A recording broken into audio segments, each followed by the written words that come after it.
Bonjour à tous et bienvenue à votre tribune hebdomadaire Presse Éco.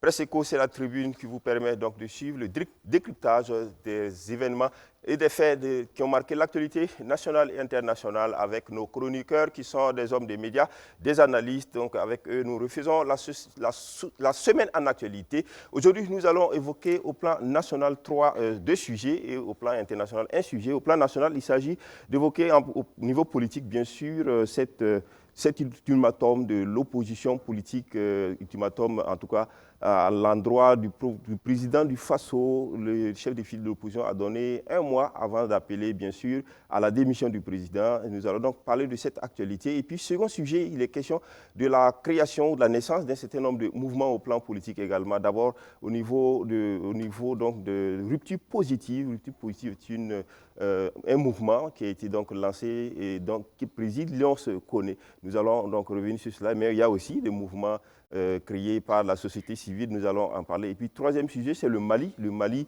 où un sommet extraordinaire de la CEDEAO a pris des sanctions contre les dignitaires donc, de la junte au pouvoir de la transition. Nous allons en parler avec mes invités. Sur ce plateau, à ma droite, Lengani Isaka. Lengani Isaka est journaliste, il est directeur de publication de l'Opinion. Merci Lengani d'être sur ce plateau. À ma gauche, Faustin Évariste Concebo, il est chroniqueur média, il est le président du Cercle d'éveil qui est une association de défense des droits de l'homme et premier porte-parole du FORAC, Forum alternatif des citoyens. Merci d'être là. Et puis à la gauche d'Évariste, Joachim Vokouma, il est donc journaliste, directeur de publication de Kasseto.net. Merci Vokouma. Et puis enfin, dernier invité, Maître Kelem Apouné de Tambela, il est le président du CRI, qui est le Centre de recherche internationale des stratégies. Il est avocat inscrit au barreau. Merci Maître d'être sur ce plateau. Avec vous, nous allons donc faire ensemble cette émission, ce plateau avec autour donc des sujets. Vous aurez aussi l'occasion d'intervenir dans la seconde phase en appelant. Vous devez déjà pouvoir commencer à vous inscrire sur notre liste et on vous rappellera pour prendre votre intervention. Alors, on va parler politique, ultimatum de l'opposition. Évariste Faustin Concebo, on s'attendait le moins ou il fallait s'y attendre? L'opposition qui dit que dans un mois, si les choses n'ont pas changé, bien entendu, au niveau de la gouvernance, au niveau de la sécurité, voilà. Ce qui est sûr, une chose est claire, c'est que dans un mois, ce que l'opposition demande, on ne pourra pas connaître un changement significatif. Ça, c'est clair au moins. Mais maintenant, j'aime pas trop le terme ultimatum, parce que c'est quand même le CEFOP, c'est quand même une structure officielle qui est bien ancrée dans le paysage institutionnel démocratique de notre pays. Mais je pense que les mots sont utilisés par rapport aussi au contexte, qui est la gravité du contexte. C'est plutôt pour interpeller, pour peut-être peut-être amener les premiers responsables à se réveiller, à se secouer, parce que l'heure est grave, ça il faut le dire. Ce qui est sûr, vous savez très bien que l'opposition politique et bien sûr la majorité, ils sont dans des schémas de négociation, de discussion. D'ailleurs, ce qui est un peu étonnant, c'est qu'au sortir de lors du dialogue politique, sur la question sécuritaire, semblait quand même, l'opposition politique semblait avoir remarqué ou bien noté quand même des efforts qui avaient été faits. Et il faut se souvenir quand même qu'on a changé beaucoup de ministres de la Défense et même l'architecture à la demande. Il y a eu des pressions à la demande donc, de l'opposition. Donc, bon, c'est dire aussi que le pouvoir en place ne reste pas inaudible. Donc, il y a eu quand même des gestes. Maintenant, on a été surpris de voir que le ton était un peu monté. Mais bon, qui sait, mais comme je suis convaincu qu'on nous dit que comme l'opposition, le CEFOP, fait partie du paysage institutionnel, parce que parce que c'est clair, d'ici un mois, on ne peut pas avoir les embellis que l'opposition demande. Maintenant, qu'est-ce qui va arriver?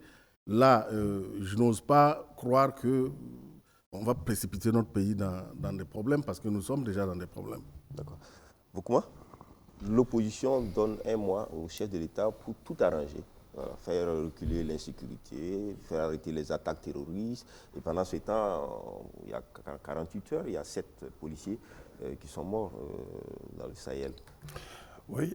Est-ce que ça pourrait vraiment aller dans ce sens de l'ultimatum qui va se concrétiser par l'appel à la démission du chef de l'État, ou c'est une façon de monter, de renchérir au niveau de l'opposition?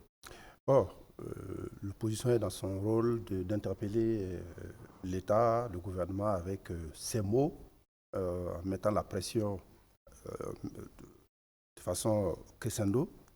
Donc sa sortie est justifiée. Mais bon, personnellement, j'ai été, comme beaucoup d'ailleurs, j'ai été surpris quand j'ai entendu l'ultimatum lancé au gouvernement de faire changer les choses dans un mois au risque sous peine d'organiser des manifestations pour demander la démission du président du Faso et de son gouvernement. Bon, est-ce que pourquoi l'opposition attend un mois? Je veux dire, elle sait bien que dans un mois, il y a, bon, on l'espère, mais dans un mois, on ne voit pas comment la situation va fondamentalement changer au point de lui donner satisfaction. Moi, j'ai demandé au chef de file de l'opposition quels étaient les critères d'appréciation, sur quels outils il allait se baser pour estimer que la situation s'est arrangée, s'est améliorée dans un mois pour faire le point et dire oui, ça s'est arrangé. Est-ce qu'ils vont compter le nombre de déplacés internes qui sont répartis chez eux? Est-ce qu'on va compter le nombre d'attaques terroristes qui ont diminué? Est-ce qu'on va compter le nombre d'armements ou des équipements qui sont fournis aux militaires? Bon, il m'a donné quelques explications en disant oui, on avait demandé que les forces armées soient dotées. On va vérifier ça si c'est fait. Bon, mais ça me paraît juste comme élément d'appréciation d'une situation complexe dans un mois pour prendre une décision avec la gravité qui est celle annoncée avec l'appel à la démission du président. S'ils avaient détaillé, bon, peut-être que c'est des outils internes qu'ils ont mis en place entre eux pour évaluer, mais voilà, moi je ne sais pas très bien comment ils vont apprécier la situation. Ce qui est évident, on a 1 500 000 déplacés internes. Est-ce que dans un mois, il reste 25 jours, hein, est-ce que dans un mois, est-ce qu'ils vont se dire, bon, il y a 500 000 ou 700 000 déplacés internes qui sont retournés chez eux, dans leur village ont été sécurisés par la police, ils ont repris les activités. Donc tout ça, ça fait un peu... C'est pas le délai, l'ultimatum qui a été donné. Oui. Est-ce que c'est peut-être une démarche méthodologique de l'opposition, mais qui a dans sa tête d'appeler directement peut-être à la démission? Non, c'est pour ça que je me disais, oui, j'aurais pu appeler le jour de leur conférence de presse, là, ou le lendemain, à la démission, ou au lieu d'attendre un mois. Parce que tout le monde sait bien que dans un mois, bon, il y a très peu de chances que la situation change fondamentalement au point de ramener la quiétude que tout le monde attend. Maintenant, si dans un mois, effectivement, comme ils disent, ils estiment que la situation ne s'est pas améliorée, qu'on lance un appel à la mobilisation, à des manifestations un peu partout pour demander la démission du président, est-ce que c'est la solution la mieux indiquée? Évariste a rappelé tout à l'heure, il y a le dialogue politique qui avait eu lieu, il y a sur un certain nombre de points, ils s'étaient mis d'accord. Bon, mais quand on se rappelle que l'opposition avait demandé la tête du ministre de la Défense, qu'il a obtenu, bon, il avait demandé la tête du Premier ministre, mais bon, ça, ils ne l'ont pas obtenu. Et le ministre de la Sécurité aussi qui a été remplacé. Le chef d'état-major a été remplacé. Bon, ils se sont peut-être dit, puisqu'on a obtenu, on a mis la pression, on a obtenu ces résultats-là. Bon, pourquoi ne pas monter haut, monter haut et demander carrément la démission? Est-ce qu'au-delà peut-être d'un calcul qui pourrait être simplement un calcul politique, mais est-ce que dans le contexte aujourd'hui où nous sommes, quand on regarde un peu tout ce qui se passe, les attaques qui se sont accélérées avec la dégradation de la situation au nord, par exemple dans le Yatenga, dans le Lorou, est-ce que tout ça, dans les cascades, tout ça n'a pas amené l'opposition à penser que le pouvoir du président Kaboré n'est plus à même de gérer le pouvoir, il faut passer à autre chose? Non, mais qu'ils le disent clairement. Je veux dire, que la situation que tu as décrite, bon, personne ne remet ça en cause. Bon, on a assisté à un débat hier d'ailleurs où les gens sont venus de province expliquer un peu ce qu'ils vivent sur place. Donc ça, c'est pas un débat. Maintenant, la question de la pertinence de la pression du niveau de pression qu'ils mettent sur le gouvernement. Est-ce que c'est la solution? J'ai dit ici la dernière fois que nous devons avoir aussi en mémoire ce qui s'est passé au Mali. C'est-à-dire, en 2012, à quelques mois de l'élection présidentielle à laquelle ATT n'allait pas participer, il a été démis. Il a été démis et la situation s'est empirée. Le Nord a été occupé, il y a eu des élections, Ibeka est arrivé au pouvoir, mais le Nord a été occupé. Il a fallu Serval en urgence pour arrêter les djihadistes qui descendaient sur Bamako. Donc, il ne faut pas que nous raisonnons seulement à l'intérieur du Burkina, mais il faut qu'on regarde aussi ce qui se passe ailleurs, qu'on tire des leçons pour ne pas commettre les mêmes erreurs. Est-ce qu'aujourd'hui, je l'ai dit, est-ce qu'aujourd'hui une instabilité institutionnelle au plus haut niveau ne va pas compliquer davantage notre situation? Bon, ça c'est la question que je me pose. Maître, question. L'opposition demande, en tout cas, à un projet de demander la démission du chef de l'État pour, disons, incapacité à trouver des solutions aux problèmes de Burkinabé, aux problèmes de l'insécurité, aux problèmes de l'occupation du territoire. Oui, bon, vous avez parlé d'ultimatum. Je ne sais pas si c'est l'opposition qui a parlé d'ultimatum. Parce que, bon, il faut dire qu'un ultimatum, c'est un mot qu'on lance dans deux situations. Situation de conflit et situation de défi. Et c'est le dernier avertissement. Donc, pour être crédible, il faut éviter d'envoyer des ultimatums.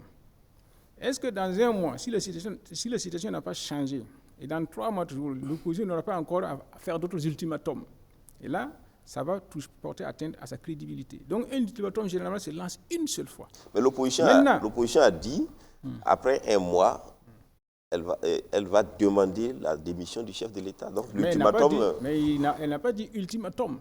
Voilà, elle a dit, c'est un avertissement. On peut donner plusieurs avertissements. Voilà. Donc, ensuite, il faut comprendre une chose. L'opposition n'a pas dit qu'elle veut qu'on règle le problème dans un mois. Ce que l'opposition veut dire, elle veut que dans un mois, le chef de l'État montre qu'il a pris le problème au sérieux. Moi, c'est comme ça que je comprends les choses. Parce que tout le monde sait que dans un mois, on ne peut pas enrayer le terrorisme au Burkina Faso. D'autant plus que c'est un phénomène sous-régional. Donc, l'opposition veut que dans un mois, le chef d'État montre qu'il a pris le problème au sérieux et qu'il a pris des mesures adéquates pour contrer le problème. C'est ce que l'opposition veut dire. Pourquoi dans un mois? Moi, je pense que ce n'est pas parce que l'opposition, comme je vais dire là, aime bien Roch Kaboré. Non. Moi, je pense que c'est une question de stratégie. L'opposition a dû estimer ses capacités de mobilisation et a dû se dire que dans un mois, on aura eu les moyens éventuellement de toucher l'opinion et de procéder à une certaine mobilisation. Parce que si l'opposition avait dit dans une semaine, il est sûr que dans une semaine, elle n'aurait pas eu les moyens de faire une grande mobilisation ou de porter sa voix, n'est-ce pas, beaucoup plus loin. Alors, mais en disant un mois... L'ultimatum, ce n'est pas un cadeau fait au chef de l'État, mais c'est plutôt une stratégie de mobilisation. C'est une stratégie de mobilisation. Ah oui, ça c'est clair. Parce que c'est sûr que l'opposition ne fait pas les choses pour arranger la situation de Blaise Compaoré. Parce qu'il dit Compaoré, là où il est... Roch Kaboré. Roch Kaboré. Bon, ils ont tellement collaboré ensemble. D'accord, mais là, ils sont différents. Voilà. Le président Kaboré, le président... Les 6 ans qu'il a, les choses ont changé. Donc, l'opposition n'a pas fait ça parce qu'il aime bien Roch Kaboré. Non, sinon, il dit Compaoré se ferait bien dès demain au fauteuil de Roch Kaboré. Voilà. Mais c'est une question de stratégie, c'est une question d'évaluation de leur potentialité. Donc ils se sont dit, dans un mois par exemple, on aurait eu... la question aussi, c'est il y a la stratégie, etc. Mais la question aussi, au fond, beaucoup m'a parlé de la pertinence que l'opposition aussi pense qu'il est nécessaire aujourd'hui pour répondre à tout ce qui est l'ambiance générale, au contexte national, de dire que le chef de l'État doit partir. Mais écoutez, je vais vous dire une chose, c'est lui le chef suprême des armées. Et depuis 2016, c'est lui qui commande. On ne voit pas de situation qui s'améliore. On ne voit rien. Bon, nous sommes 3 pays qui sont durement affectés dans la sous-région ici. Il y a le Mali, il y a le Niger et le Burkina Faso. Depuis, il y a eu des changements à la tête de des 2 autres États. Ici, il n'y a pas de changement. Bon, c'est vrai que... Il y a changement, puisqu'en 2020, il y a eu des élections. Oui, mais c'est le même commandant en chef qui a été reconduit. Okay. Est-ce que vous avez vu? Donc, les gens sont en droit de se dire, mais si c'est la même personne et qu'on ne sent pas de changement, bien au contraire, la situation semble s'empirer, c'est que peut-être le commandant en chef peut être remis en cause. Donc c'est tout à fait normal. Donc dès la dernière fois, même quand il demandait la démission, n'est-ce pas, du ministre de l'Intérieur et du ministre de la Défense, moi j'avais dit qu'on peut même questionner la pertinence du commandant en chef, qui est le président Kaboré. C'est lui le chef suprême des armées. Donc c'est tout à fait normal que l'opposition estime que, vraiment, il ne fait pas preuve de compétence. Bon, ça fait depuis 2016, on ne voit pas de stratégie différente. On change des équipes, on change des personnes, mais c'est la même situation qui prévaut. Maintenant, est-ce qu'il n'y a pas une défaillance dans le choix des personnes, dans le choix des stratégies, dans la définition des stratégies? C'est ça le vrai problème. Face à un conflit, vous-même vous savez ce qu'il faut faire, il faut choisir les personnes qu'il faut et il faut adopter les stratégies adéquates. Est-ce que le président actuel est en mesure de le faire? Moi, je pense que c'est la question fondamentale que l'opposition s'est posée. D'accord. Lengali Saka. Oui, moi, d'abord, je commencerai par dire qu'il faut faire attention à une notion qui consiste à une opinion plutôt qui consiste à dire que la situation est déjà très pourrie, il ne faut pas aller à l'aventure en défaisant le pouvoir en place, etc. Moi, je pense que c'est une opinion qui est malsaine. Pourquoi? Parce que c'est comme donner un blanc-seing au pouvoir pour lui dire qu'il peut faire n'importe quoi, on ne le fera pas partir. Moi, je pense qu'il ne faut pas mettre les gens dans cette situation-là, où donc chacun se comporte n'importe comment, sans tenir compte de la gravité de la situation, se disant que, comme la situation est pourrie, on nous laissera faire. Non. Si les gens ne prennent pas la responsabilité, il est de tout à fait du droit du peuple de demander qu'ils dégagent. Moi, je pense ça, et ce sera mieux même. Le Mali, ce n'est pas parce qu'au Mali, ça n'a pas marché qu'au Burkina, ça n'a pas marché. Ce n'est pas tout à fait le même contexte. Et puis, bon, quoi qu'on dise, il faut bien un électrochoc dans ce pays-là pour que ça bouge. Ça dure depuis un certain temps. Et l'opposition, pour parler de son ultimatum, que moi que j'apprécie très positivement, même si par ailleurs on peut la critiquer, je dis que l'opposition aujourd'hui est obligée de porter la voix du peuple. Et aujourd'hui, quand tu rentres partout, le peuple burkinabé est inquiet sur son avenir. Il s'interroge. Et au-delà de l'interrogation, on est même de plus en plus convaincu qu'on ne peut rien faire. C'est-à-dire qu'il y a un fatalisme de fait qui s'installe et qui fait croire qu'on va aller de mal en pis. Mais justement, est-ce que ce n'est pas là la question? Est-ce que l'opposition n'exploite pas peut-être cette situation politiquement, même si de façon légitime, le peuple aujourd'hui... Non, il ne s'agit pas d'exploiter. Les gens sont un peu perdus et tout, mais est-ce que politiquement, l'opposition n'en fait pas une exploitation? Il ne s'agit pas d'exploiter. Il s'agit de prendre ses responsabilités. Il s'agit de prendre ses responsabilités. Le peuple est fatigué. Le peuple ne sait pas où il va. La vie chère, dont on ne parle même plus de la vie chère. Alors qu'elle est tellement chère aujourd'hui qu'on se demande où on va. Parce qu'on est juste préoccupé uniquement par la question sécuritaire. Et tout ça, ce n'est pas bon pour le pouvoir en place. Il faut le lui dire. Et il faut lui dire que s'il ne prend pas des actions, mais il va droit au mur, il va se lever un jour hors des plots. Il faut dire ça aux gens qui prennent conscience de ça, qui se mettent au sérieux. Il ne faut pas leur dire non, bon, c'est comme ça, si on s'amuse, le Mali, on a vu comment ça... Non, non, non. Il faut que les gens prennent leurs responsabilités. Et je dis que l'opposition est dans ce rôle. Je suis d'accord avec M. de Tambela lorsqu'il dit que c'est une stratégie. Et bon, comme les uns et les autres l'ont dit, c'est une opposition quand même républicaine qui est régie par des textes. Vous ne pouvez pas vous réunir, faire une conférence de presse aujourd'hui et puis dire demain, on va demander la démission du président du Faso. Même si c'est ce que par ailleurs on entend au niveau, il y a ce son de cloche-là qu'on entend au niveau de la population, où les gens sont excédés, mais où on va? Pendant ce temps, les dirigeants se comportent comme si on n'était pas dans un pays en guerre. Mais c'est extraordinairement incroyable. Et je dis, stratégie, oui, l'opposition donne 1 mois. C'est évident que d'ici 1 mois, les choses ne vont pas fondamentalement changer. Mais là où j'apprécie quand même, où le pouvoir devrait remercier Edi Kombego, c'est d'avoir dit, s'il n'y a pas de changement, bon, comme Vukuma l'a dit, il n'y a pas un thermomètre pour mesurer ce qui a changé, le degré de changement, etc. Mais dans 1 mois, Edi Kombego peut s'asseoir et dire, moi j'ai constaté qu'il y a eu un changement et donc je ne fais rien. En ce moment, qu'est-ce qu'on fait? D'accord. Donc là aussi, peut-être que le pouvoir devrait saluer et remercier Edi Kombego pour Évariste, vous avez dit quelque chose? tendu. Moi, par expérience, C'est vrai, je n'ai pas 80 ans ni 90, mais je sais que les changements brusques n'amènent pas grand-chose de bon. Surtout si on regarde en Afrique. Et j'ai bien peur que notre pays qui est déjà très fragilisé, parce que c'est vrai que là, il ne faut pas qu'on vienne à rajouter encore. Bon, parce que moi, je suis un peu embêté, parce que 2015-2020, il y a eu un mandat, maintenant on a entamé, on a plébiscité une équipe qui est là, dans le même contexte et tout.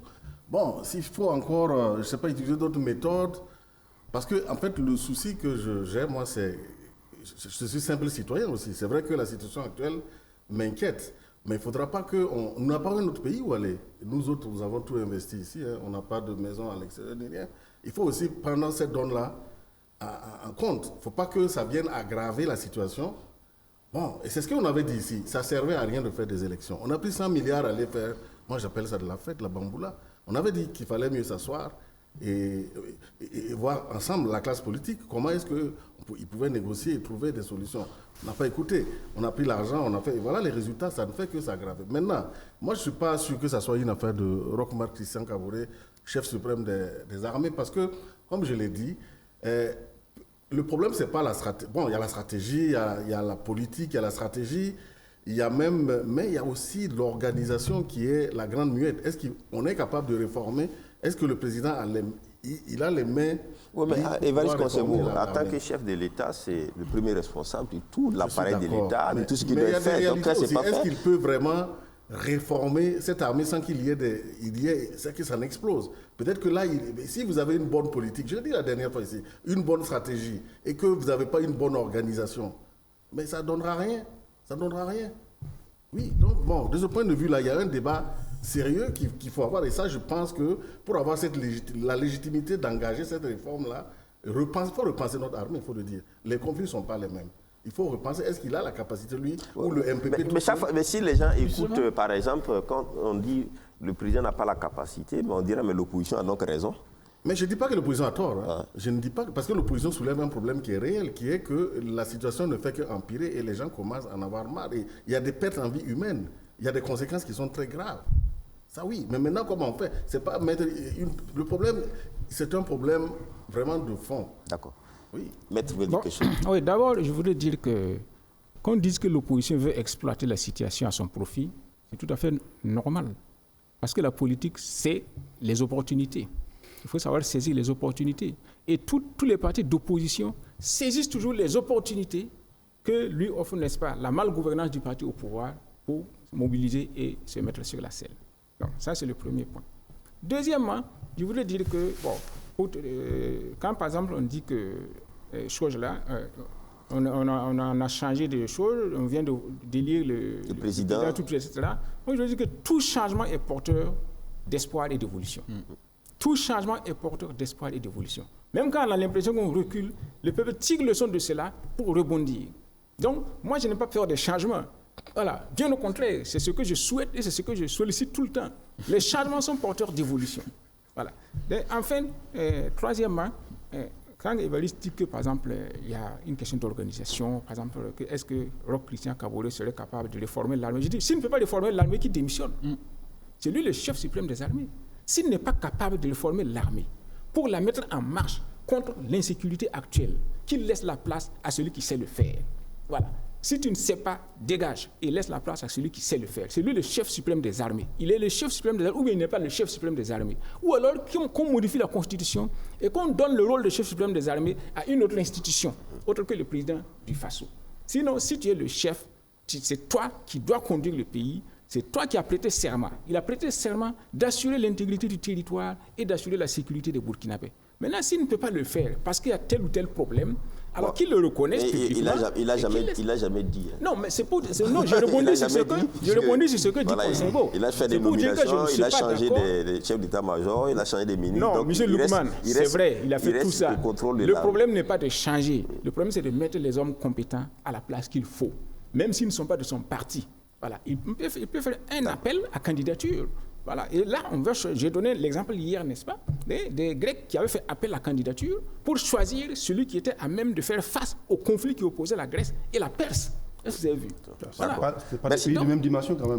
Non, même si, non, dans non. toute situation, c'est comme ça qu'il faut, à la mesure de la situation qui se pose. À la mesure de la situation qui se pose. Vous avez même vu qu'ici, sous Telsus Zongo, on avait décidé de faire appel à la candidature pour les directions des sociétés d'État, alors qu'avant, on les nommait. Ça n'a jamais marché. Voilà. Ça. Et même ici, actuellement, au niveau de la justice, au Conseil supérieur de la magistrature, maintenant, on fait appel à la candidature pour les postes de premiers responsables des juridictions.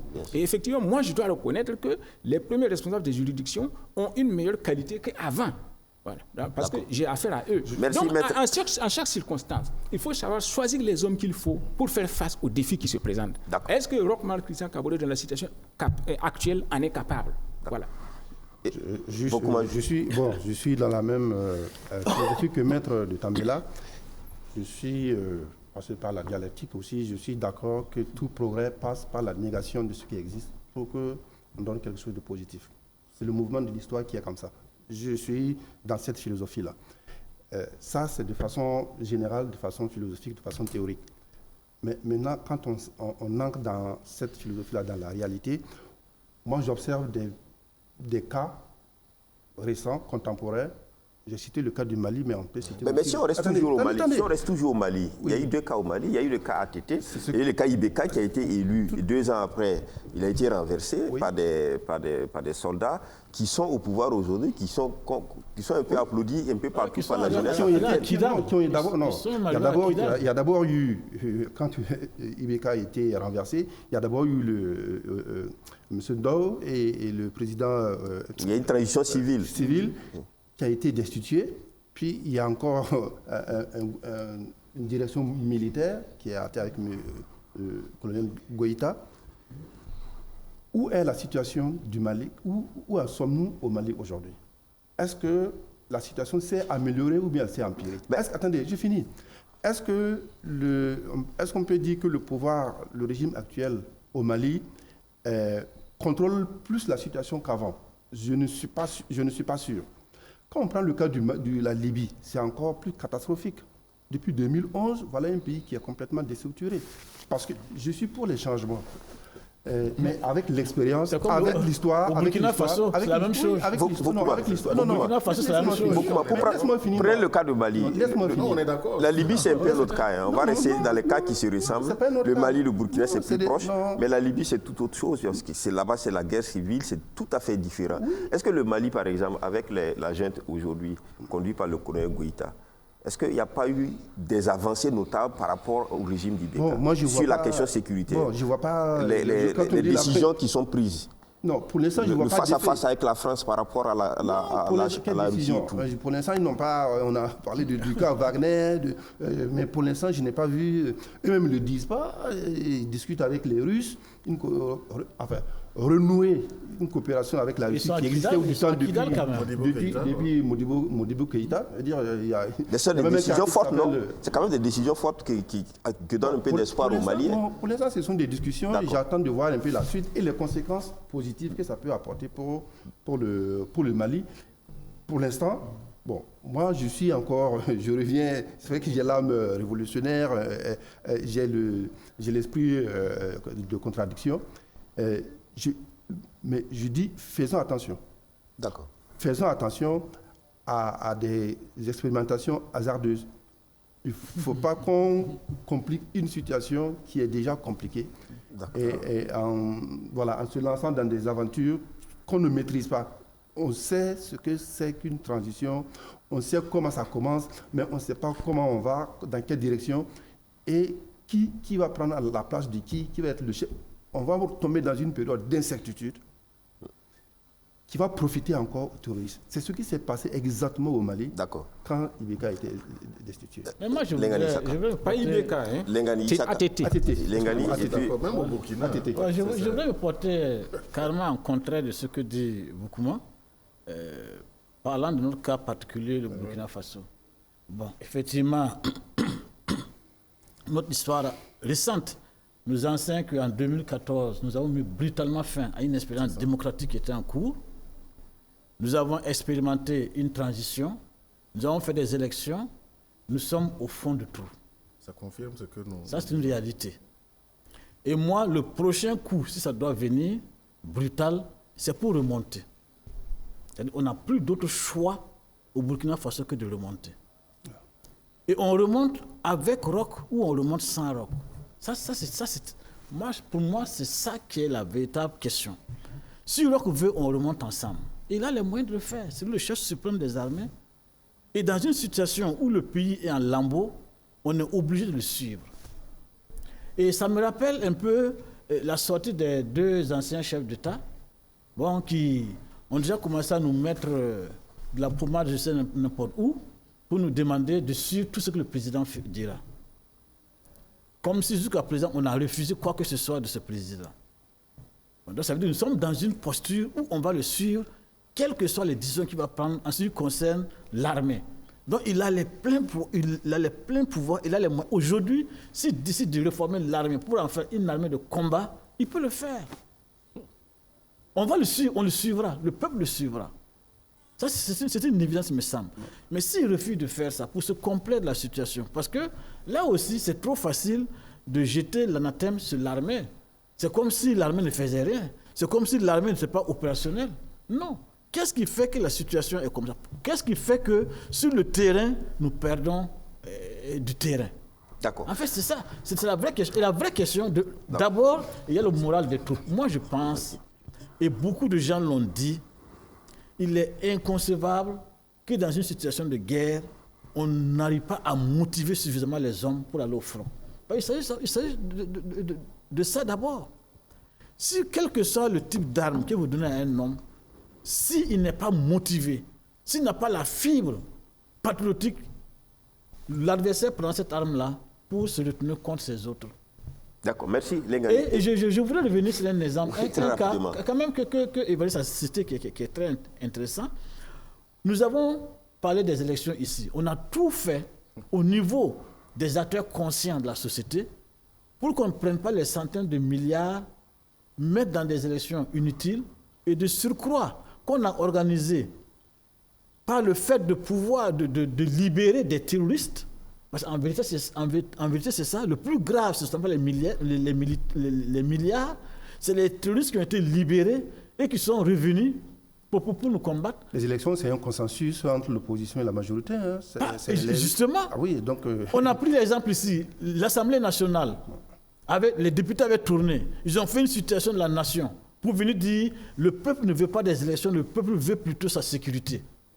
Qu'est-ce qui s'est passé? Les CEFOP et l'AMP, donc, comme on appelle Eddy et Simon se sont entendus pour dire non à faire les élections.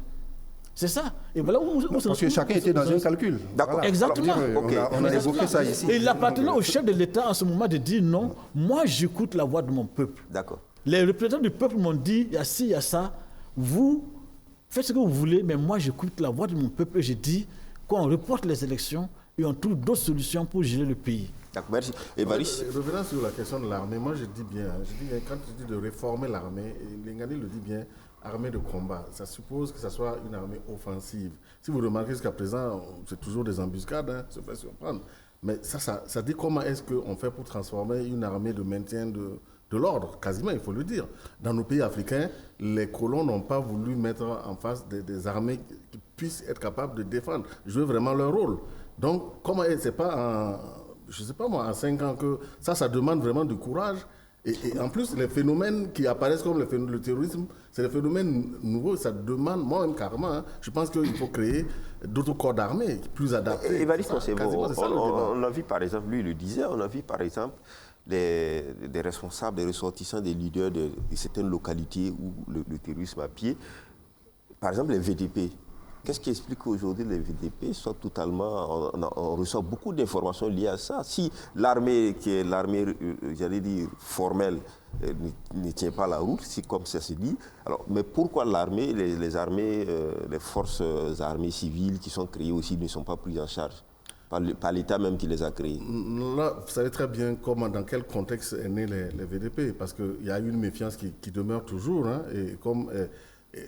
cette méfiance, elle est là. Et vous savez très bien qu'ils sont encadrés par l'armée, en fait. Ils n'ont pas les mains libres. Donc, il y a des questions aussi de lutte d'influence dedans, peut-être même une petite guerre entre eux, qui fait que la situation, elle est ce qu'elle est. Hein, donc, si je peux ajouter... Non, moi, j'ai demandé la parole. Je peux ajouter, voilà. Je peux ajouter quelque chose. 30 secondes, Sur les j'allais dire. VDP. Et puis, Maître Guélem va Sur les fermer VDP, tout le monde reconnaît que les VDP font du bon travail sur le terrain.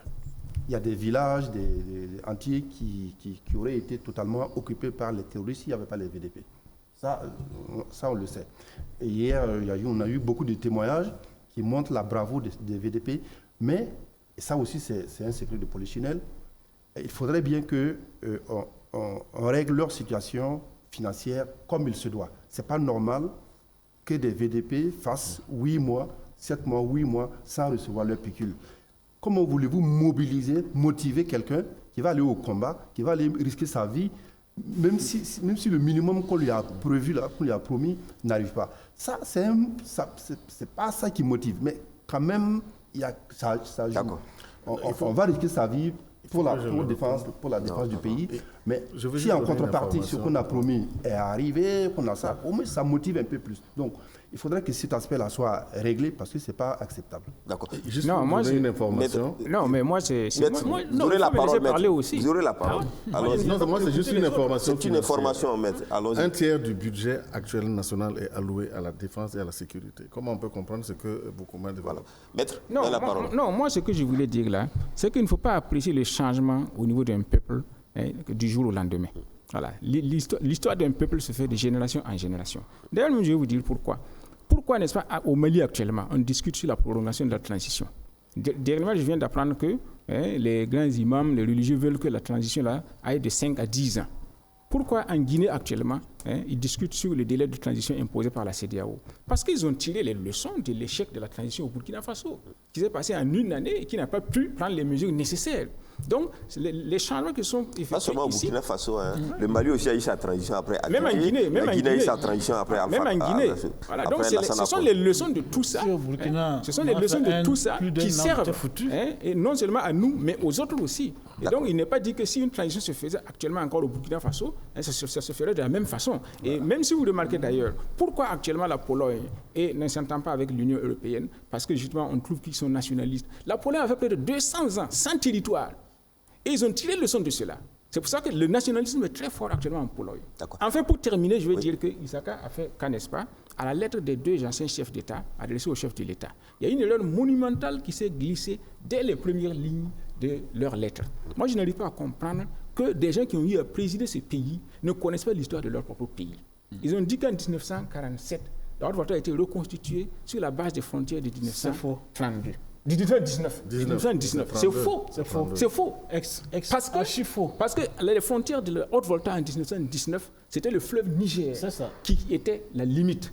C'est-à-dire, on partageait ça avec la ville de Niamey. Et si vous avez remarqué, les Nigériens n'avaient jamais construit sur l'autre rive du fleuve jusqu'à Séni-Kounché. Parce qu'ils savaient que tôt ou tard, les Burkinabés pouvaient revendiquer. Donc la frontière de 1919... C'est certainement une erreur qui s'est glissée. Non, ils ne savaient pas. La frontière de qui s'est 1919 de la Haute-Volta allait jusqu'au fleuve Niger. C'est ça la réalité. Et c'est ça qu'il faut que les Burkinabés sachent. Je vais vous poser une question. Et en ce moment, la capitale aurait été Kaya. Merci. Je vais vous poser une dernière question sur cette sortie, cet ultimatum de l'opposition. C'est un ultimatum. L'opposition a dit dans un mois. Donc il y en a qui comptent déjà les jours. Alors, si 30 jours après ou 31 jours après, ce seront. Que pourrait être cet ultimatum-là? Est-ce que l'opposition, par exemple, a supposé que l'opposition, à la fin de l'ultimatum, dise qu'il n'y a rien à faire, il n'y a pas grand-chose à faire? Ou alors, est-ce que l'opposition va... Parce que vous avez tous reconnu ici qu'un mois c'est difficile, est-ce que l'opposition va acter? Mais je prends le côté où l'opposition ne pourrait pas acter son ultimatum. Non, c'est très simple. Nous sommes en Afrique et on connaît les politiciens, ils sont achetables. Supposons que le pouvoir en place mette beaucoup d'argent en dessous et achète les dirigeants de l'opposition. Ils vont trouver des arguments pour dire que voilà, ils ont constaté une amélioration, notamment il y a des armes qui ont été transférées, etc. Sinon, si rien ne se passe, au bout de 30 jours, l'opposition appréciera sa capacité de mobilisation et elle peut, n'est-ce pas, organiser, comme elle a fait en juillet, n'est-ce pas, des manifestations sur toute l'étendue du territoire. Justement, la question c'est ça. Au cas où l'opposition, parce que tel que c'est dit, c'est le contexte national, c'est que les Burkinabés pensent, c'est tout ça qui a fermenté l'idée de l'opposition de faire ce... Oui. Alors, au cas où l'opposition n'acterait pas son ultimatum. Mais elle ne serait plus crédible. C'est tout. Et ne serait plus crédible. Et d'autres mouvements vont monter en force. Il y a deux possibilités. Il y a deux possibilités. Soit, comme on a dit, que l'opposition soit pour dire que nous avons observé, nous avons mis des critères d'appréciation et on a observé que la situation ne s'est pas améliorée. Donc, on active la mobilisation, les manifestations pour demander la démission du président. Soit il dit, bon, comme l'a évoqué M. de Tambela, on a regardé, on a mis des critères d'appréciation. Tout n'est pas satisfait, mais il y a des avancées, il y a des changements qui nous laissent penser que l'ultimatum, notre sortie a donné des fruits, que le président du Faso, le gouvernement, ont pris la mesure de l'angoisse du peuple, qu'ils ont pris des décisions. Donc, bon, voilà. Et dans ce cas précis, dans ce cas précis, je ne sais pas, moi je ne suis pas dans la tête de l'opposition, mais c'est à eux de dire, dans ce cas précis, ce qu'ils vont faire. Voilà, on attendra de voir ce qu'ils vont dire dans ce cas. Bon, moi, je crois que, bon, c'est... D'abord, le délai, c'est parce que l'opposition aujourd'hui est obligée de parler. Elle est obligée. Et même si on prend le cas même uniquement du chef de file de l'opposition, dans son parti, il y a des gens... Les gars, on ne va pas revenir sur le fondement de tout ça. La question est simple. Les 30 jours ou 31 jours après, l'opposition dit par exemple que bon, voilà, tout se passe bien. Comment réagirait par exemple la société, le Burkinabé? C'est ça la question. Je n'ai pas de boule de cristal, je ne suis pas un alchimiste, donc je ne peux pas prévoir le cas que vous exposez qui est improbable. Ce n'est pas possible. D'abord, je dis ça, ce n'est pas possible. Je dis, 30 jours, l'opposition va faire le point. Et faire le point, c'est par rapport à la situation nationale. Et c'est par rapport aussi aux actes de pouvoir. Et entre-temps, c'est tellement simple, comme dans l'île même de Tambela. Il suffit d'une rencontre entre Eddy et puis Roch pour dire on s'est rencontrés, on a dit ce chose, on a constaté que c'est bon, ce n'est pas bon, des trucs comme ça, et puis on avance. Et puis, vous ne pouvez pas m'empêcher de dire ça. L'opinion publique de manière globale pense que l'opposition actuelle est une opposition qui accompagne le pouvoir en place. Ça, c'est une réalité que vous entendez partout. L'opposition aujourd'hui, le CEFOP, accompagne le MPP au pouvoir. Ça, c'est ce que rejette catégoriquement Eddy Koumoudo lors de sa conférence. Et justement, et c'est pourquoi ça sortit aujourd'hui, ça sortit de la dernière fois. C'est peut-être à usage interne. Ça usage interne d'abord, que vous le voulez ou pas. D'accord, mais là c'est l'opposition, c'est pas le c'est lui le chef de file. Donc ça veut dire que c'est lui qui a des difficultés dans son parti. En dehors de ça, il y a l'opinion publique aussi qui est là, qui dit qu'aujourd'hui, il faut quand même qu'on bouge. D'accord, merci les gars. Il faut qu'on bouge, il faut qu'effectivement ce soit l'opposition qui donne le là. Évariste, pour terminer. Non, pour terminer, moi je dirais qu'à la lumière des événements de 2014 et les conséquences et tout, le peuple qui avait quand même été un peuple qui était un peu traumatisé, même si les politiques ont des ententes par ailleurs et autres, je pense qu'il serait très difficile d'embarquer en fait les Burkinabés à l'aventure. Mais ceci étant, c'est vrai, le problème, si la situation ne s'améliore pas, il faut craindre que dans les zones vraiment en danger se développent des guerres civiles et autres. Tout ça, il faut le craindre. Ça, c'est sûr. Maintenant, nous espérons que, je pense que dans tous les cas, moi j'ai toujours dit, les acteurs politiques doivent s'entendre et mettre au centre la survie, l'intérêt du pays. Et il doit pouvoir trouver une solution. Merci Évariste Conseil-Vous. On continue pour parler de la naissance de certains des mouvements nouveaux, on va dire comme ça, dont l'un quand même marque un peu les esprits au regard des personnalités qui conduisent ce mouvement-là. Je dirais Léonce Koné, donc qui a sorti ici ce qu'on appelle le mouvement Réconciliation, Refondation, Renouveau, 3R, Rupture Positive, qui a été présenté à l'opinion publique. On peut lire dans les propos de M. Léonce Koné qui dit ceci, que l'idée implique une volonté de mettre fin de façon radicale à une situation qui prévalait antérieurement. Il est clairement admis que l'évolution actuelle du Burkina Faso est très préoccupante. Il y a d'abord la question majeure et angoissante de l'insécurité liée au terrorisme qui progresse. Lengani. Alors ce mouvement, on a vu que quand même il y a des anciens, dont Léonce Koné dirige, il y a Salia Sanou et bien d'autres, Emmanuel Meogo. Effectivement, il faut d'abord, je vais saluer la naissance de ce mouvement parce que un acte d'union, d'unité, c'est toujours bien pour la démocratie, c'est toujours bien pour l'opinion publique, pour faire avancer les idées parce que ça permet effectivement de réunir une masse critique de Burkinabés, d'acteurs pour impacter éventuellement l'opinion publique. Bon. Maintenant, le fond, ce qui se fixe comme objectif, est-ce que ça peut être atteint? Est-ce que avec les acteurs qu'on voit, ces promoteurs, ça c'est une autre question, c'est une autre paire de manches. Mais je me dis que avec des vieux de la vieille qui sont rompus à l'art des choses politiques, tels que Herman Yamego et Salia notamment et Léonce Koné, il est possible de faire émerger quelque chose si effectivement, comme ils l'ont dit eux-mêmes, ils assaillent leur mouvement sur la jeunesse. Il y a des jeunes dedans, mais comment faire en sorte que ces jeunes puissent effectivement mordre à la maison et s'agrègent autour de l'idée, ça c'est une autre paire de manches. Étant entendu que sur le plan social, on constate qu'il y a beaucoup d'autres mouvements qui naissent. Pourquoi est-ce que les gens ne viennent pas vers ce qui existe déjà et plutôt préfèrent en créer de nouvelles en termes d'organisation? Dieu seul sait pourquoi. Quand on sait que le pays vraiment est dans une situation extrêmement critique, où on a besoin de s'unir, on a besoin d'être ensemble, on a besoin de mettre ensemble les efforts pour s'attaquer non seulement au problème de l'insécurité, mais aussi au problème de la vie chère. Parce que ce qu'on ne dit pas, c'est qu'aujourd'hui au Burkina Faso, la vie est extrêmement chère. Tous les prix ont explosé et la ménagère qui va au marché, mais revient pratiquement le panier vide. Soit parce qu'il n'y a pas de victuailles, soit parce qu'il n'y a pas assez d'argent pour se les procurer. Vokuma, oui. Alors, on remarque que ce mouvement est une alliance entre des jeunes et des anciens. Par exemple, il y a le troisième vice-président, Arissi Ouedraogo, qui est un jeune président des partis, le RPR.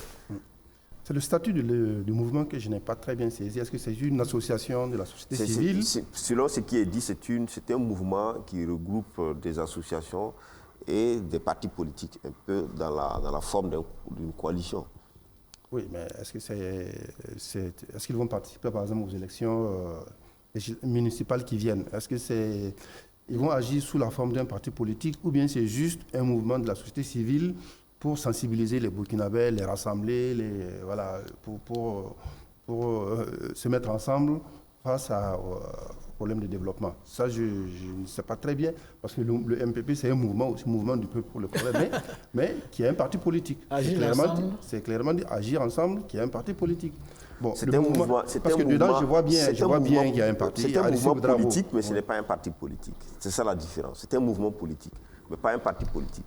Bon, écoutez, moi, je n'ai pas de procès d'intention, je n'ai pas de jugement a priori.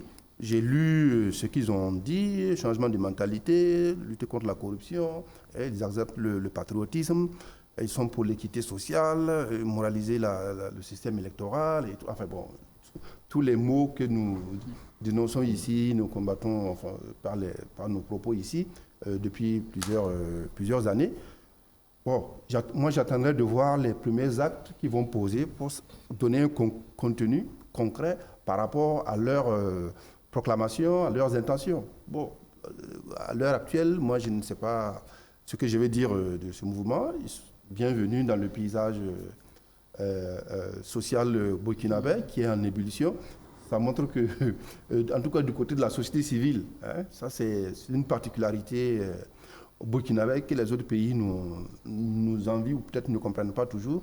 On a une société civile qui est très dynamique et depuis plusieurs années. Bon, ce mouvement vient s'ajouter au nombre des autres associations de la société civile, comme ceux que j'avais évoqués aussi au début. Peut-être qu'on va préciser, parce que le mouvement Rupture Positive est un mouvement politique qui se déclare appartenir à l'opposition même, d'ailleurs. Donc, ce n'est pas de la société civile. Maintenant, dans la composition, il y a donc des partis de l'opposition, il y a des partis, bien sûr, il y a des associations également, mais c'est un mouvement politique. Maître. Non, mais un mouvement politique et un parti politique, c'est la même chose. Ah oui? Si vous prenez par exemple les partis ouvriers unifiés, le Pologne, qu'on appelait POUF, c'était un parti composé de mouvements, d'associations, mais qui s'était donné maintenant un rôle politique. Donc c'est la même chose. C'est les choses, les dénominations qui changent. Bon, maintenant, par rapport à ce mouvement-là, moi je suis tout à fait d'accord, parce que j'ai toujours dit que je suis pour plus de création d'associations et de partis possibles. Je suis contre les limitations, parce que ça traduit le dynamisme d'une population. Et c'est la réalité du terrain qui fera l'objet de votre survie ou de votre disparition. Et quoi qu'il en soit, quand on a été vraiment actif dans une association, dans un mouvement, dans un parti, on n'est plus la même personne, parce que ça vous transforme.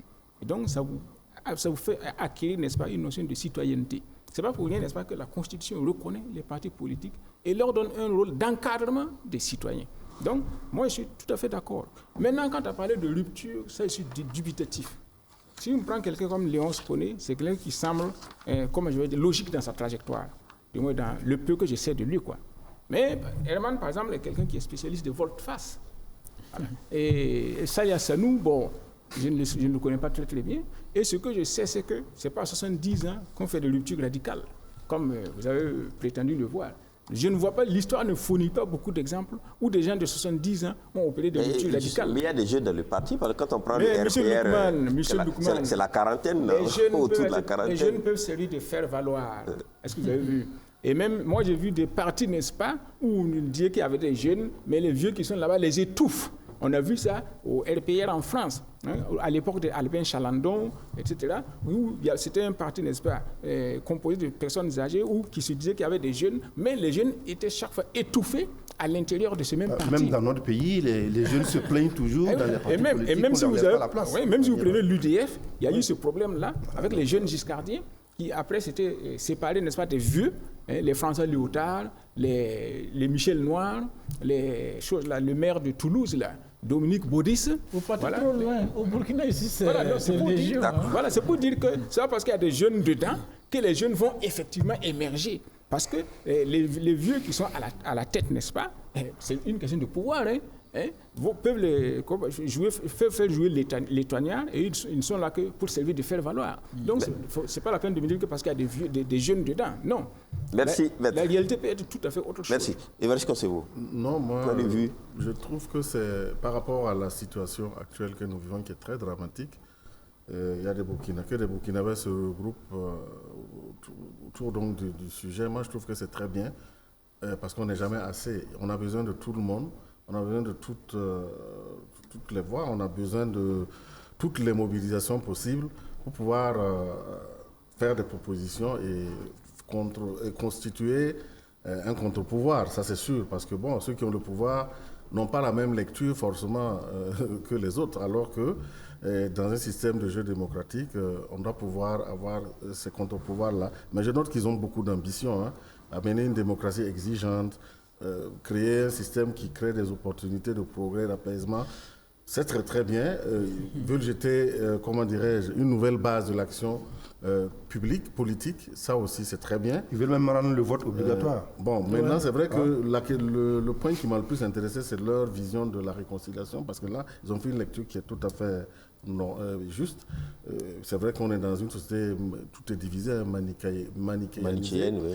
Alors, c'est vrai qu'il y a des positions antagoniques, les sujets de controverse, donc ils proposent une vision pragmatique qui permette de dépasser tous ces clivages-là et pour pouvoir donc réunir les gens. Je trouve que ça, c'est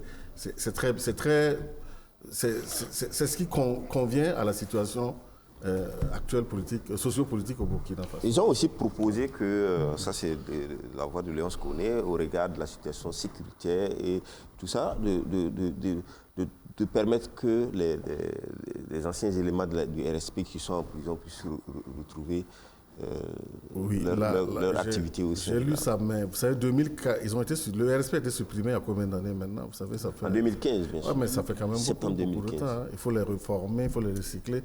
Je ne sais pas, ils ont été, en fait... Non, ce qui est sûr, il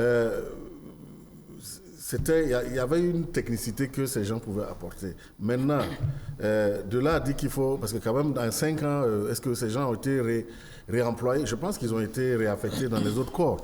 Mais est-ce que... Moi, je n'ai pas la même lecture, parce que je trouve que c'est un phénomène nouveau. Et il faut carrément, pour moi, à mon avis, hein, à défaut de refonder notre armée pour pouvoir s'adapter à ces enjeux-là, il faut créer d'autres corps d'armée beaucoup plus adaptés et qui prennent en compte ces réalités, il faut quasiment avoir des unités de combat qui ont les mêmes conditions que les terroristes, je veux le dire. D'accord. Ouais. 30 secondes à mettre. Non. On continue sur d'autres types de mouvements aussi qui sont moi, je vois que pour moi, c'est une tentative de plus d'une recomposition de l'opposition. Quand tu regardes ceux qui les animent, c'est les gens de l'opposition. Herman Yamouro, Nyaman Drabo Paco, Salia Sano, René-Émile Kaboré, Léonce Koné. Donc, beaucoup d'ailleurs. Arissou Ouedraogo. Donc, c'est l'opposition, en réalité, qui cherche toujours sa voix. Manifestement, il y a une sorte de... Comment dire, il ne voit pas très bien le parti de l'opposition qui donne le cap, qui fixe la trajectoire pour une éventuelle victoire de l'opposition. Donc, il se cherche. Et ça, je mets ça sur le coup d'une démarche, une tentative de recherche d'une recomposition de l'opposition qui puisse offrir quelque chose de crédible au Burkinabé et qui puisse se présenter comme une alternative éventuelle. Alors, est-ce que ça voudrait dire que c'est l'opposition qui crée ça ou ça voudrait que... C'est des gens de l'opposition, donc bon, c'est une partie de l'opposition. Ils disent qu'ils ne sont pas du CFOP, ils sont de l'opposition, mais ils ne sont pas du CFOP. Ce que j'ai dit, c'est une tentative de recomposition de l'opposition. On va voir peut-être dans les... Quand je regarde Nyama Paco, il y a Ambroise Tapsaba, tous qui ont beaucoup soutenu rappelez, pendant la... Qui sont du CDP, oui. Non, du CDP, mais qui sont partis soutenir... Agir, Kadri Désiré pendant la présidentielle, Salia Sano, Léonce Koné. Est-ce que c'est cette aile-là qui essaie de ratisser large pour se recomposer et puis je vois bien qu'à Agir, il y a des soucis. Oui, mais il y a quand même Herman Yamouro qui n'est pas classé dans le même lot. Il y a aussi Arissou Ouedraogo qui était un jeune politique qui n'est pas aussi classé dans ce lot. Donc on ne peut pas dire que c'est... Il y a peut-être des personnalités autour desquelles, quelque chose essaie de se construire. D'accord. Voilà, c'est pour ça que c'est pour vous dire que quand je vous dis que tout changement est porteur d'espoir, quelle que soit la situation que nous vivons, ce dont nous parlons là, c'est le fruit du changement au Burkina Faso. C'est ça qui amène, n'est-ce pas, la recomposition de la classe politique, de nouvelles réflexions qui porteront leurs fruits tôt ou tard. Ensuite, je voudrais rebondir sur ce que Concebo a dit. Par exemple, faire appel, n'est-ce pas, aux anciens du RSP, etc., qui avaient été démobilisés, c'est pas sûr que ce serait efficace. Parce que vous savez, celui qui savait tirer la DCA, entre le 2014 et puis maintenant, là, les techniques ont évolué. Même les généraux, etc., qui ont été mis à l'écart, les techniques ont évolué. Donc, ce n'est pas sûr qu'ils auront la même efficacité qu'au moment où ils exerçaient. Par exemple, si vous prenez un médecin, n'est-ce pas, que vous... Moi, je suis avocat, par exemple. La technicité, ce n'est pas seulement l'acte qu'on pose, c'est aussi une connaissance de la chose. Mais il faut se le mettre à niveau. Il faut se le mettre. Moi, je suis avocat, par exemple. Par exemple, vous savez que, par exemple, les lois changent beaucoup. Actuellement, on est en train de renégocier, n'est-ce pas, le code du travail, le code de procédure civile, etc. Quel que soit ton niveau de connaissance, si tu n'es pas au fait de l'actualité qui se pose, tu vas venir poser des actes contraires. Par exemple, le code du travail qui va changer, quelqu'un qui était avocat au Burkina Faso, qui va devenir plaider sous les lois de l'ancien code du travail, qui va vouloir défendre son dossier sous les lois de l'ancien code de procédure civile. Je vous prends un exemple simple. Ici, nous sommes en matière de guerre. Vous avez des gens qui ont été formés, peut-être 20 ans de carrière, 30 ans de carrière. Prenez le général Dingero aujourd'hui. Est-ce que, même le temps qu'il aura mis... Non, les stratégies changeront. Mais est-ce que le général Dingero ne connaît pas la géographie qu'il connaissait, les points qu'il connaissait? Est-ce qu'il va les oublier parce qu'il est là en prison? Les points qu'il connaissait là peuvent avoir changé. C'est ce qui a fait la défaite de Napoléon à Waterloo. Voyez. Donc, les coins que tu connais là, avec le temps, ça évolue. Un coin qui était simple, etc., peut devenir un coin marécageux. Donc, il faut dire que... vous savez qu'en matière de stratégie militaire, le climat, le relief, les armes, tout entre en ligne de compte. Donc, ce n'est pas évident. Parce que le relief au Burkina, ça change, le climat change. Vraiment, ça, c'est à l'échelle... Et puis, avec les Ghanais, on va enclencher pour parler... Il y a deux autres mouvements aussi de la société civile qui, extraordinairement, ont le même nom, pratiquement. Le mouvement populaire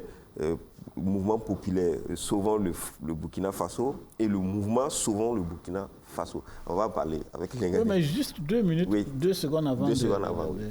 D'abord, je suis tout à fait d'accord avec Voukouma lorsqu'il dit que c'est une tentative de recomposition de l'opposition. C'est des gens de l'opposition, effectivement, qui tentent de se trouver une voie. Ça veut dire qu'ils ne se reconnaissent pas dans ce qui est fait aujourd'hui au niveau officiel de l'opposition. Je pense que c'est évident. Comme ils ne se le connaissent pas, ils tentent aussi de trouver leur voie. Ça, c'est pense que ça, il faut noter ça. Bon, ensuite, par rapport à M. de Tambela, mais je tombe de nu quand il veut comparer ce qui ne peut pas se comparer le droit, l'évolution du droit avec l'armée. Bon, général Guinguéré aujourd'hui, mais tout ce qu'on nomme généraux aujourd'hui, là, c'est des gens de sa promotion. Qu'est-ce qu'ils ont appris pendant que l'État à la Mako, c'est pas à la Maka, etc. Je ne vois pas. Donc, il n'y a pas.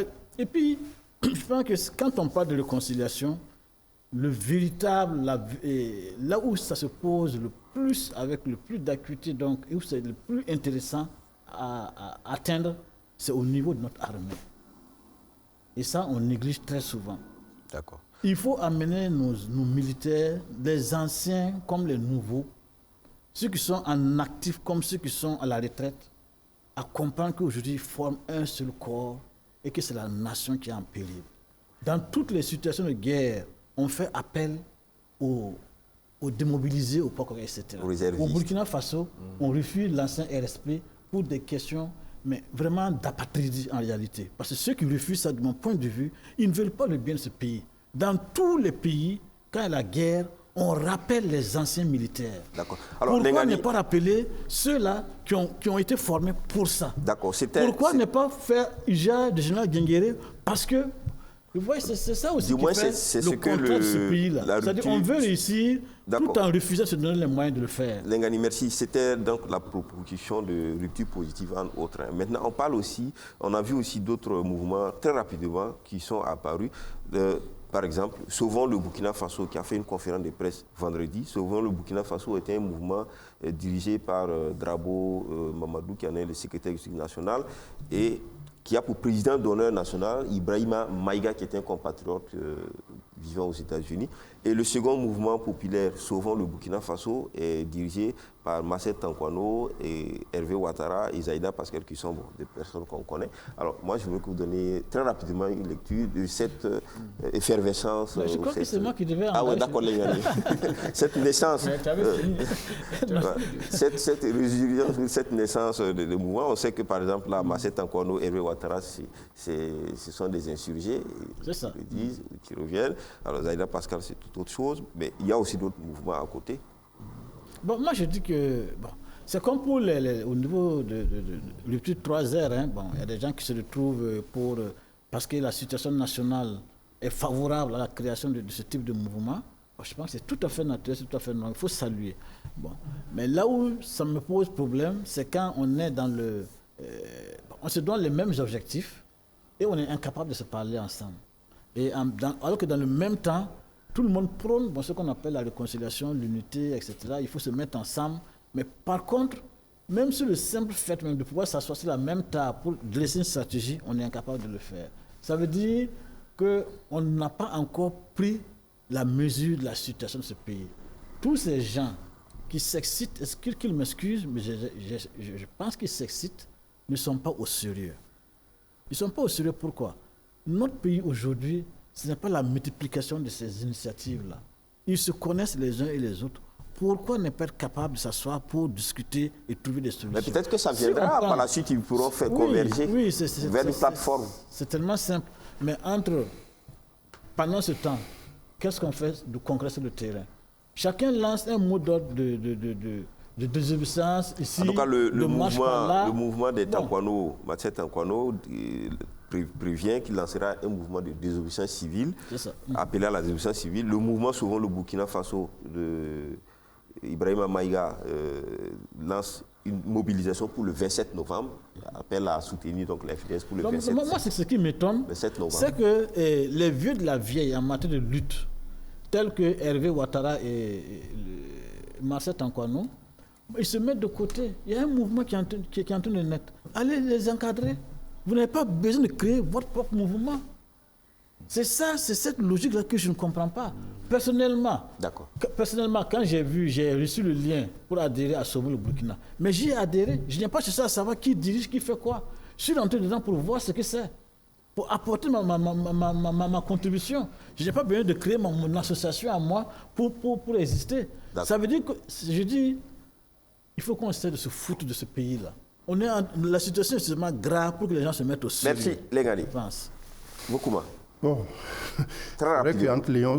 qu'entre Hervé Ouattara, Marcel Takwano et Pascal Zaïda, c'est le grand écart. Bon, mais j'ai toujours pensé que la réconciliation, ce n'était pas les grandes messes, c'est des petits gestes. Il faut mettre fin à la démarcation physique qu'on nous a enseigné dans une certaine période. C'est comme ça qu'on va peut-être aller vers la réconciliation. Moi, je vois ça, voilà, j'essaie de tirer le côté positif de cette affaire en attendant aussi de voir qu'est-ce qu'ils vont faire. Maintenant, ils veulent lancer un mouvement de désobéissance civile comme l'opposition à l'époque, en 2014, avait lancé aussi. Les deux mouvements ont lancé un projet, chacun de faire une grande activité. Là, le mouvement de Takwano Marcel dit qu'il va appeler à une désobéissance civile. Le mouvement donc, de Ibrahima Maïga dit que le 27 novembre, et ça c'est concret, il lance une manifestation nationale. Les manifestations au Burkina sont légales. C'est dès lors qu'ils font une demande de manifestation, que c'est autorisé par le maire de la ville de Ouaga, bon, il n'y a pas de problème. Il y a toutes les conditions de droit, de sécurité qui sont réunies. Bon, c'est pas... enfin, on est habitué à ça. Mais en attendant, leur salle a été refusée pour la conférence de presse. Ils l'ont tenu debout, la conférence de presse du mouvement de Ibrahima Maïga. Ah, c'est le compatriote qui est aux États-Unis. Oui. Ah, bon, lui, il lance des mouvements par procuration. Non, il a une structure sur place. Il n'en est que le président d'honneur. Le président exécutif national, c'est Drabo Mamadou. Non, bon, pour moi, s'ils font une demande normale de manifestation adressée aux autorités municipales, qui leur donnent oui ou non, bon, moi, je ne vois pas de problème. D'accord. Maintenant, on connaît, quand on manifeste, on est responsable de tout ce qui se passe durant la manifestation.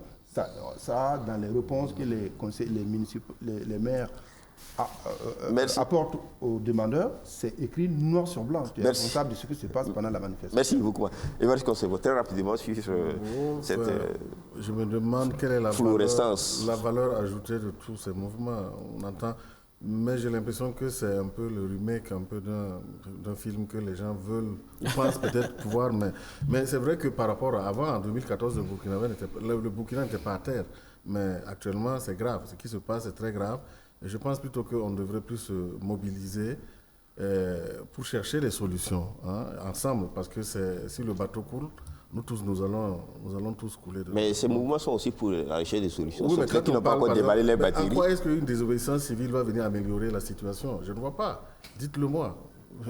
Si on lance une désobéissance civile dans un contexte où les gens se cherchent, c'est pour empirer la situation. Donc je pense que c'est mieux. Mais ces acteurs ont déjà vécu ou ont déjà participé, ont déjà organisé des désobéissances civiles. Oui, mais bon, j'ai dit que les contextes n'étaient pas les mêmes. Actuellement, là, nous avons besoin quand même d'aller ensemble, de faire une pression pour amener l'autorité compétente à agir dans le bon sens. C'est ce que je pense. Maître? Non, moi je suis tout à fait d'accord. Pour la désobéissance civile? Non, avec la façon dont les choses se passent. Je ne vois pas d'inconvénient. La multiplication des mouvements, l'appel à la désobéissance civile, à la démission. Je suis tout à fait d'accord. C'est des mouvements naissants. Donc, chacun, n'est-ce pas, se forme, n'est-ce pas, en fonction de ses convictions. Maintenant, laissez-leur le temps. Peut-être qu'avec le temps, ils se remettront ensemble. Mais la France a connu pire que ça pendant la Deuxième Guerre mondiale. Les mouvements de résistance naissaient un peu partout avant de se fusionner. Et même, il n'y a pas eu de fusion totale. Vous avez les forces françaises de l'intérieur, et vous avez les communistes là, qui luttaient. Et de l'autre côté, vous avez même les forces du général de Gaulle.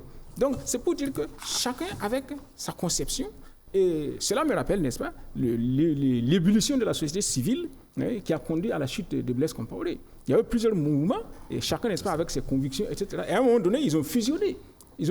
Pour une action commune. Donc, cela est possible. Mais par exemple, moi, je suis président du mouvement fédéraliste africain. Il y a d'autres qui parlent du fédéralisme, mais on n'est pas ensemble parce qu'on n'est pas d'accord avec la méthodologie. On est d'accord pour arriver à la fédération africaine, mais on n'est pas d'accord pour comment procéder pour y arriver. Voilà. Chacun a son chemin. Voilà, pour chacun qu'on arrive à Rome. Voilà, chacun a son chemin. Donc ça peut être un critère, n'est-ce pas, qui peut vous diviser secondairement. Mais dès que les conditions se réunissent, par exemple, ceux avec qui on n'est pas d'accord, on se retrouve parfois pour faire des congrès, des conférences, etc. Si on s'entend sur une plateforme commune, on agit ensemble, mais après, chacun garde son autonomie. Merci. Donc ça n'empêche pas que plusieurs associations puissent avoir le même objectif, mais puissent exister de façon autonome. Merci. Maître, on va parler du Mali. Mali. On va avec Lengani. Le Mali, on a vu que la junte vient de couper les sanctions suite au sommet extraordinaire, le 7 novembre dernier, au Mali de la CEDEAO, bien sûr, qui s'est penché sur le calendrier, qui demandait un chronogramme électoral. Et donc les sanctions, interdiction de voyage pour les membres donc, de la transition, les dirigeants de la transition et leurs familles, gel des avoirs au niveau de... Voilà. Lengani. Moi, je crois que... Mais le Mali, les autorités officielles, en tout cas, estiment qu'ils ne peuvent pas céder à cette sanction ou à ces sanctions et tiennent à reporter la transition. Ah oui, elles ont intérêt parce qu'elles s'occupent des intérêts du peuple malien. Et le peuple malien n'a aucun intérêt aujourd'hui à précipiter les choses, à organiser des élections en février. Dans le contexte actuel, je pense que c'est quand même utopique. C'est même manquer de sérieux. Et maintenant, sur les sanctions, le comportement de la CEDEAO, je crois qu'il faut aussi comprendre la CEDEAO quelque part, parce que c'est, comment dirais-je, c'est une sorte de barème, de grille qui est faite là. Bon, selon que tu ne respectes pas telle ou telle chose, voilà, la sanction tombe. Je pense que c'est comme ça que la CEDEAO fonctionne. Donc, une CEDEAO des fonctionnaires, en fait, c'est ça. C'est les fonctionnaires qui sont assis, qui n'ont peut-être aucune connaissance sur le terrain, sur les intérêts, sur les problèmes réels sur le terrain, et qui, appliquent des grilles, des normes qui sont fixées, parce que on estime que si il y a un coup d'État, il faut d'abord condamner, il faut empêcher les dirigeants de bouger, etc. Donc c'est théorique. C'est vraiment théorique. Quand on regarde les sanctions, la CEDEAO a plus soin de ne pas abattre des sanctions qui concerneraient tout le peuple malien, mais plutôt de cibler les dirigeants. Est-ce que ça veut dire que la CEDEAO tient compte également aussi, ne voudrait pas empirer la situation? Oui, dans le passé, ils ont pris des sanctions économiques qui ont provoqué des conséquences catastrophiques en quelques semaines pour le Mali. Donc, évidemment, là, en ciblant, ils ont ciblé ceux qui sont à la tête du pays, des interdictions de voyager pour eux et pour leurs familles, les gels des avoirs, et puis qu'est-ce qu'ils auront prévu encore. Mais ce qui est évident, c'est qu'eux-mêmes, ils savent, la CEDEAO sait bien que le calendrier de février 2022 n'est pas respectable. Puisque eux-mêmes, dans leur résolution, dans leur communiqué, ils ont demandé que la MINUSMA ait un mandat robuste. Un mandat robuste, ça veut dire quoi? C'est que le Conseil de sécurité active le chapitre 7 de la Charte des Nations Unies. Parce qu'ils sont là-bas, mais ils ne parviennent pas à rétablir la situation sécuritaire. On en a parlé tout à l'heure. Donc, la situation s'est empirée depuis l'élection, depuis la chute de Ibeka. Et aujourd'hui, il est pratiquement impossible d'organiser, même au temps de Ibeka, lorsque les élections ont eu lieu, c'était limite. Oui, il y a comme Soumaïla Cissé a fait une campagne, on l'a enlevé, ça veut dire que la situation était déjà grave, et la situation s'est empirée. Donc aujourd'hui, la CEDEAO sait, l'ONU sait, à travers la MINUSMA, que les élections de 2022, là, ce n'est pas tenable. De février 2022, ce n'est pas possible. 2022. Merci. 2022, ce n'est Merci pas tenable. beaucoup. On prend notre premier téléspectateur, M. Adama Ouedraogo, qui appelle de Ouagadougou sur l'ultimatum du CFOP. Oui, merci. Ouedraogo Adama, à l'appareil. Oui, Ouedraogo Adama, oui, allez-y. Voilà, merci. Mon intervention va se porter sur des remarques. Je vois que les Burkinabés sont en train de confondre la guerre à un match de football. Un match de football, on sait quand ça commence, on sait quand ça prend fin. Aussi, à un moment donné, il suffit de remplacer un tel joueur et la victoire est acquise. Alors que dans une guerre, c'est tout à fait le contraire. Sauf qu'on sait quand ça commence et le reste là, c'est à voir. Dans une guerre, ça demande la contribution de tout le monde.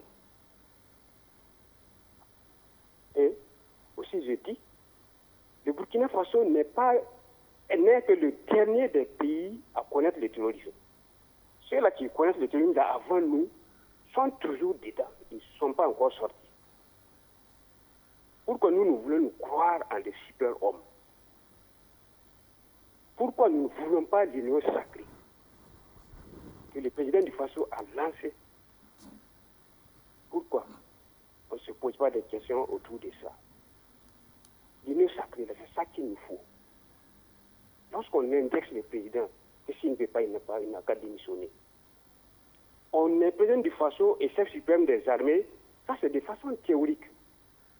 Il ne commande pas l'armée. L'armée a son chef d'état-major général. C'est lui qui peaufine les stratégies de guerre et les plans d'attaque. Monsieur Adama, oui. Avant de vous laisser continuer, vous dites que le chef de l'État étant chef suprême des armées ne commande pas l'armée. Comment ça se comprend ça? Parce que c'est la Constitution qui lui confère cette prérogative. Oui. C'est sa fonction de commander l'armée. Autant je vous donne une autre réponse. À la réponse là, par exemple au Conseil constitutionnel. Le président du Conseil constitutionnel ne nomme pas les pays, mais le commande. Reprenez. Dans une république, comme on le dit, les pouvoirs sont partagés. Chacun joue son rôle sans se soumettre à qui que ce soit. L'armée, là, c'est une entité à part. C'est pour qu'on parle de la vie militaire et de la vie civile. Le chef d'État ne commande pas l'armée. C'est pas pour autant parce qu'ils ont dit qu'il est le chef suprême, il ne commande pas l'armée. Il faut qu'on chasse cela et faire la part des choses. Bon, d'accord. On retient votre opinion là-dessus. D'accord. Je n'ai pas fini. Je voudrais qu'on précise, Monsieur Adama, précise parce que ce sont des millions de personnes qui écoutent. Et il y a des enfants, des élèves qui écoutent aussi. Quand vous dites que le chef de l'État n'est pas le patron de l'armée, ça a aussi ses implications. Donc il faudrait qu'on soit plus clair là-dessus. Il ne commande pas l'armée. Ça, je le maintiens. Et quiconque, celui qui a la preuve peut d'accord. Je voudrais juste dire que c'est votre avis là-dessus. C'est une théorie. Hein. C'est pas même quand on dit il a joué de supporter de la sécurité des Burkinabés. C'est une théorie. Il ne peut pas assurer la sécurité des Burkinabés comme ça. Il ne peut pas. Il y a des gens qui sont recrutés pour ça. D'accord. C'est leur rôle. Merci monsieur. L'armée a le rôle de défendre la nation. Merci, monsieur Ouedraogo. C'est votre avis, on le respecte. Ouais, bon, moi, je peux dire que sur ce plan, il se trompe. Hein. Il se trompe carrément. Hein. Parce qu'il a parlé du chef d'état-major. Qui nomme le chef d'état-major? Qui nomme le ministre de la Défense? Qui promet les militaires? Hein? Par exemple, les généraux, qui les nomme? C'est le chef de l'État. J'ai expliqué l'autre jour ici qu'il y a par exemple un ensemble de colonels-majors admissibles au grade de général, qu'on présente au chef de l'État. Et c'est lui qui choisit qui il va nommer général. Par exemple, l'actuel ministre de la Défense, là, il était le colonel-major, qui l'a nommé ministre de la Défense pour ensuite le nommer général, c'est le chef de l'État. Et le chef de l'État, s'il ne peut pas commander l'armée, mais qui démissionne, qui débarrasse le plancher. Ensuite, ce que je voulais dire, sur la CEDEAO, sur la CEDEAO, c'est que je suis d'accord avec les sanctions décidées par la CEDEAO. Parce que c'est empêchement de travailler, empêchement de voyager et le gel des avoirs. Voilà. Ils ont voulu faire la même chose en Guinée. Les militaires guinéens ont dit que ça ne les intimide pas parce qu'ils n'ont pas l'intention de voyager. Et ils n'ont pas de compte à l'extérieur. Mais c'est quand même les familles aussi. Il y a des cas d'évacuation sanitaire et tout. C'est les familles aussi. Oui, mais ça va les amener à mieux construire de bons hôpitaux en Guinée et au Mali. Voilà. Si on appliquait ça à tous les dirigeants, ça amènerait les futurs candidats à la direction du pays à mieux concentrer leurs intérêts sur le pays. Donc je suis d'accord avec ces sanctions-là parce que ça aide même le peuple malien. Donc ça, c'est un premier point. Deuxièmement, je voulais dire que par rapport à la tenue des élections là, ce n'est pas à la CEDEAO de décider à la place des Maliens. Voilà. Donc c'est aux dirigeants maliens de voir. Alors le Mali a décidé, les autorités maliennes ont décidé qu'elles vont organiser des assises nationales avant. Pour décider. Et le Mali n'est pas la Gambie que n'importe quelle petite armée peut aller intimider.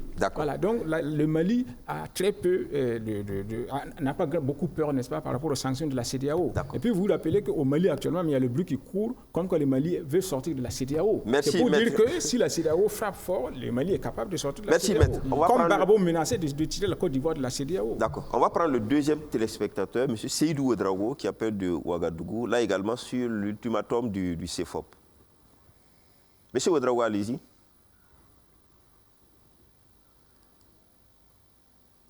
Bon, Évariste Concevoir en attendant sur le Mali, d'ici qu'on est M. Ouedraogo. Oui, d'accord. M. Ouedraogo, allez-y. Oui, bon, ok, merci. Voilà, bonjour à l'ensemble des invités qui sont sur la table. Bonjour, M. Ouedraogo.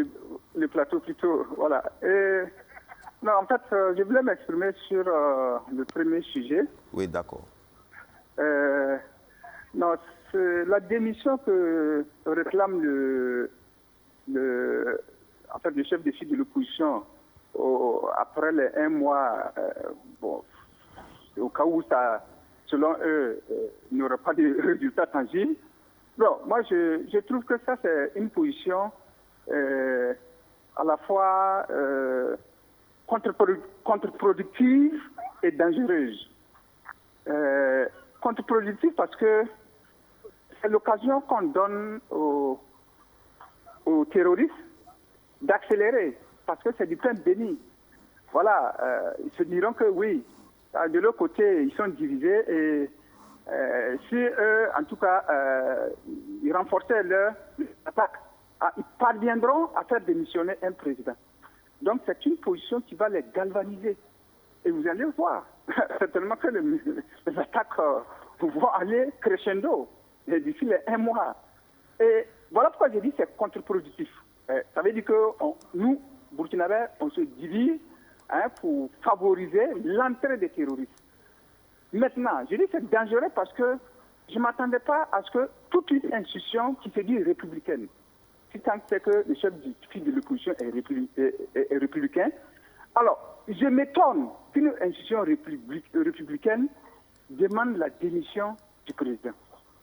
C'est vrai, c'est de bonne guerre, mais moi je pense que, moi, Burkinabé lambda, m'exprimant dans les gargotes, dans les cabarets, oui, je peux tenir de tels propos. Mais venant de la bouche d'un chef d'institution, sincèrement, moi, je tombe à l'envers. D'accord. Si vous vous rappelez, M. Aristide Ouédraogo a tenu des propos similaires, mais son parti a été suspendu. C'est vrai qu'ici, on ne dit pas clairement, on ne demande pas clairement la démission, mais on dit, oui, au bout de 1 mois, si on est... Monsieur Ouédraogo, oui? Merci pour votre intervention. On a pris la mesure de votre intervention. Bon, mais je voudrais juste vous poser la question. Est-ce qu'en 2014, ce n'est pas le CEFOP, dans un communiqué, qui a demandé le départ d'un président démocratiquement élu également? Mais vous-même, vous savez qu'avant 2000, avant l'insurrection, et puis maintenant, ce n'est pas la même chose. On n'était pas dans un état. Mais c'était la même institution. La loi n'a pas changé pour autant. C'est la même institution. Non, on n'était pas véritablement en démocratie. C'était des démocraties de façade. Si ce n'était pas des démocraties de façade, mais on n'en est pas arrivé à ce stade-là. Alors maintenant, vous voyez qu'on est après l'insurrection, après la transition, on est maintenant lancé dans la démocratie. Vous voyez même que notre position en Afrique de l'Ouest, et même en Afrique tout entière, est enviée par les autres chefs d'État. Merci, monsieur Ouédraogo. C'était juste pour... Le FOP n'a jamais demandé la démission du président. Hein. S'il y a eu un communiqué qui a été lu. Ça, c'est après. Un communiqué a été lu qui a demandé donc... Alors, au dernier moment... La CEDEAO, c'est vraiment regrettable, mais ça confirme sa position de passoire.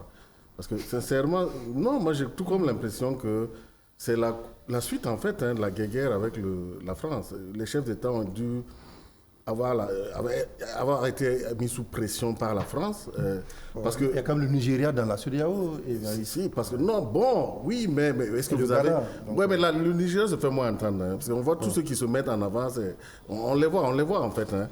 Mais c'est les francophones qui se mettent beaucoup plus en avant. Merci. Non, parce que ça, je vois que... Parce qu'effectivement, c'est difficile pour la France on remarque malencontreusement que en fait tous les régimes issus de ces putschs-là, c'est des nationalistes, c'est des gens qui veulent vraiment bien gérer les ressources de leur pays. Bon, et ça gêne un peu la puissance coloniale. Merci, Évariste Konsebo. Malheureusement, on est au thème de l'émission. On a même mordi dans le temps qui nous est imparti. Une seconde pour dire à notre appelant que la Constitution n'a pas changé depuis 2014. Les grands acteurs, Roch-Marc Christian Kaboré était acteur avant 2014. Tout ça, le CEFOP est une institution qui existait. Donc, bon, sa démocratie de façade, là, peut-être la façade, c'est lui-même. Merci, Lengani, merci. C'est ici qu'on va mettre fin à cette émission, ce plateau d'aujourd'hui. J'étais donc avec Fossin Évariste, conseiller chroniqueur média, président du cercle d'éveil, association de défense des droits de l'homme. Merci Évariste d'être passé. Lengani Issaka, journaliste, directeur de publication de L'Opinion. Maître Apollinaire Kielem de Tambela, avocat inscrit au barreau, président du CRI, Centre de recherche internationale et stratégie. Merci, maître, d'être passé. Et puis enfin, Vokuma Joachim, journaliste, directeur de publication de Casseto.net. Merci à vous, merci à tous ceux qui nous ont suivis, merci à ceux qui ont également appelé dans leur avis. On se donne rendez-vous la semaine prochaine pour un autre numéro de Presse Éco, si Dieu le veut.